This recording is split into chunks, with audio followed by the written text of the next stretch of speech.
The year is 1999, on the cusp of turning 2000, the end of the 20th century, and the team at Polyphony Digital in Koto City, Tokyo, Japan are hard at work for a third entry into their mildly successful little game series. You might have heard of it. It's called Gran Turismo, the first and third best-selling video games on the PlayStation 1, so fair to say they knew a thing or two about making racing games. But the PlayStation 1 hardware wasn't going to suffice anymore, and the development for Gran Turismo 3 was going to be a little longer than the PlayStation 2's release date. Darn. They needed to promote a game for a new console, but said game would just miss the console launch by a little. What to do? Magazine adverts? Not yet. TV commercials? Too early. We need something more interactive. Something to really grip the players in and prepare them without spoiling too much. How about a demo showcase disc? It was a great plan. So at the September 1999 Tokyo Game Show, which is actually a pretty big deal in Japan, they unveiled Gran Turismo 2000. Now this version was actually a bit different to the famous Yellow Evo version, since it featured special stage Route 5 and some high-res scenes from Gran Turismo 2 in the opening. Fitting, since in this state it kind of resembled an upscaled GT2. It was alright, but still needed some polish. So they took it back to the studio, worked on it a little more, and they showed it off at their new version at the PlayStation Festival in February, where they handed out copies for the public for players to look forward to.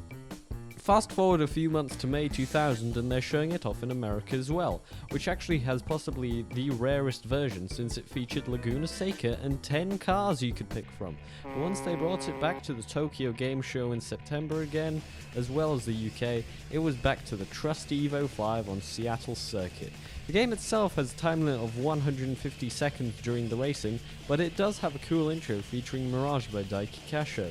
And you can select the color, manual or automatic gears, and tyre setup for your Evo, with yellow obviously being far superior. So the race starts, and the opponents are a little mixed, with the Subaru Legacy, which is actually tougher to get past than a Honda NSX. Now I'm not too great, so I usually finish middle of the pack, but the handling has a sort of more drifty feel than Gran Turismo 3 we got on release. I kind of like it, although it might be because of the Evo. There are a few sound files left over from Gran Turismo 2 and the textures seem a little more compressed, but I replayed it quite a few times just for fun, so for a demo disc it's pretty darn good. The reason it's famous though is because this is narrow track, a slidey car, aggressive opponents that are still in development, a timer before you lose control for good, and the one highly energetic song you get to listen to that it goes into a bit of madness and chaos state. Not that this is a bad thing, as it can get quite funny. It's probably the reason it has become sort of a meme in the Gran Turismo community. Well, that about does it. I hope you're now well informed on the origins of Le Funny Yellow Evo, and if you want you can check it out. It certainly has a Y2K flair stronger than that in Gran Turismo 3 and a bit of charm. And don't worry, this is a little filler video I wanted to make for fun. I have other stuff planned soon as well. With that, this will be Eurika Dude signing off.